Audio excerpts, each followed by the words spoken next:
object produced within the soft tissue of a living shelled mollusk.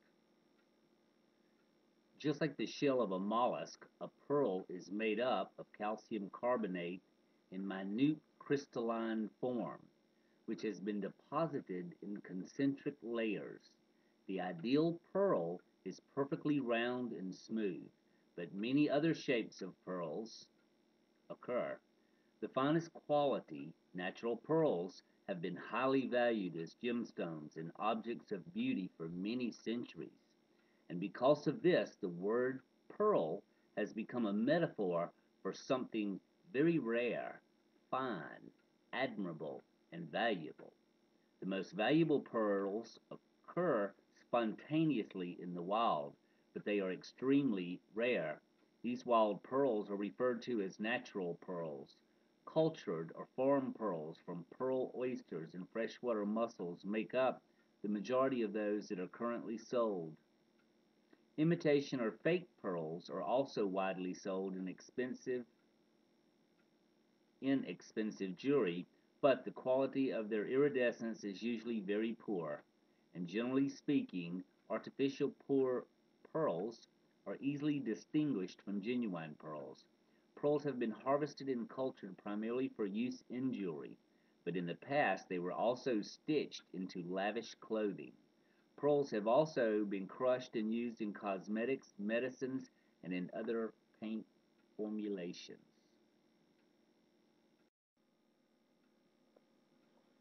Hello, everyone. I'd like to welcome everyone to Word of the Day. Word of the day, the Bible word of the day today is going to be the word pearl.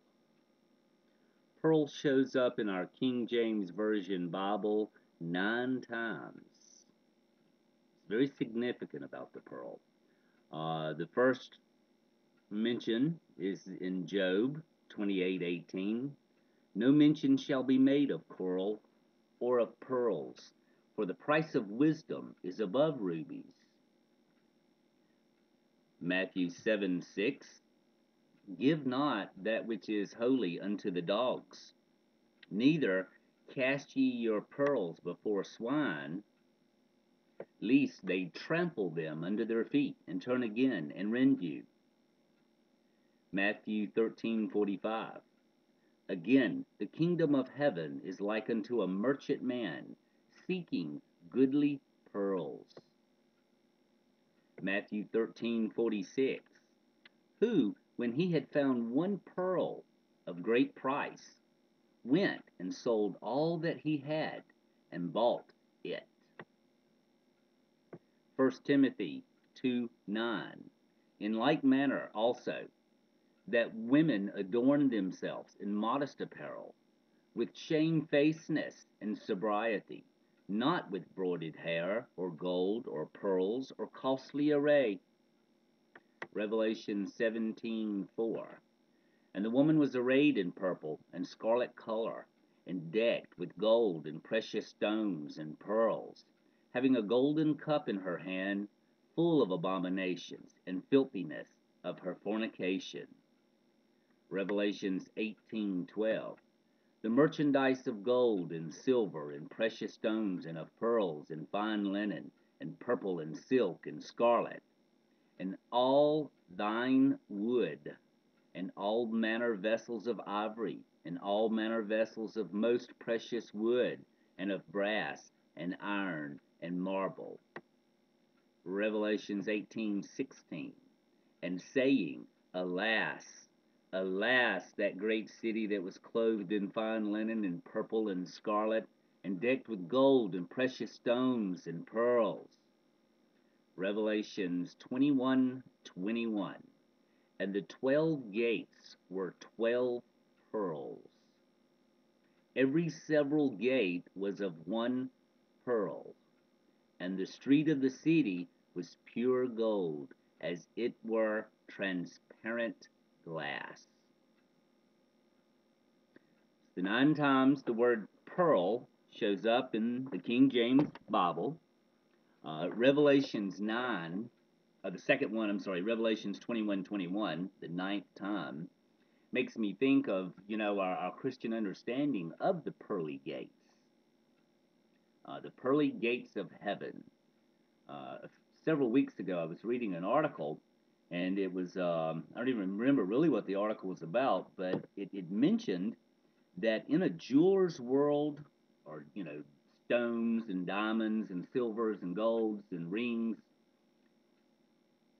a perfect pearl is referred to as a gate. Gate. And I thought that, that's pretty interesting because, we do have the pearly gates. And I had came here and I looked up the word pearl to see, what do the scriptures say about it. And one evening I was watching TV and there was a movie coming on and it was produced by Lionsgate. And after learning what I had learned, I kind of thought for a moment, I wonder if this translates to Lion's Pearl, Lion's Gate, a gate being a perfect pearl. So I went online and I looked around and I read and I was led to understand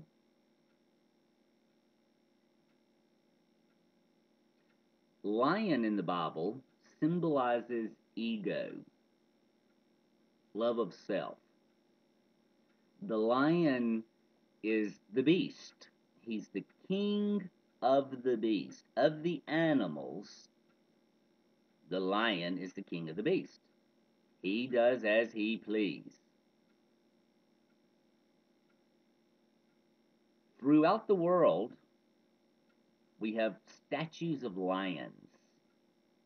Lions are symbolic in many ways. And basically, it is the ego. The roar, the great ego of the Lion King. Well, in the research I found, basically there's two types of statues in the world. Most people have no idea of this.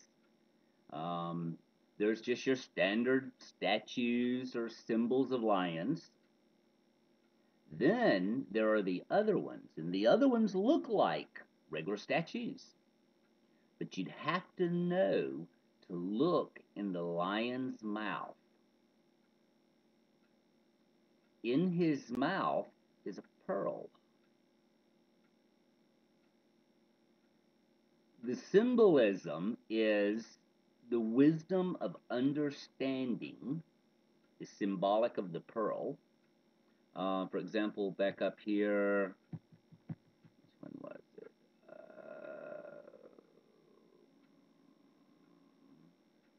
Matthew 13:46.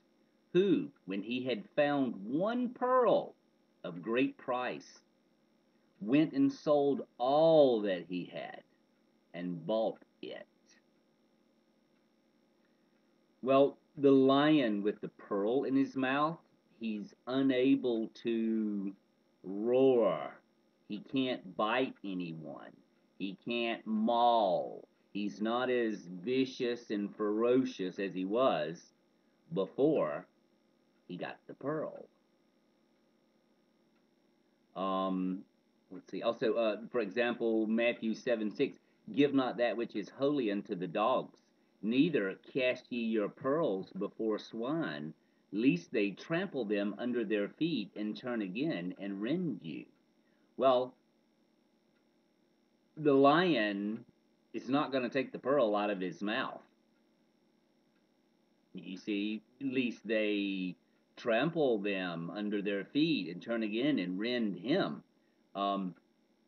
Just look around. You'll read for yourself. This is just my understanding. The lion's very symbolic. Even in David killed the lion. Samson killed the lion. In my understanding, this is the ego. This is identifying the beast. This is the Antichrist. The Antichrist is the opposite of Jesus.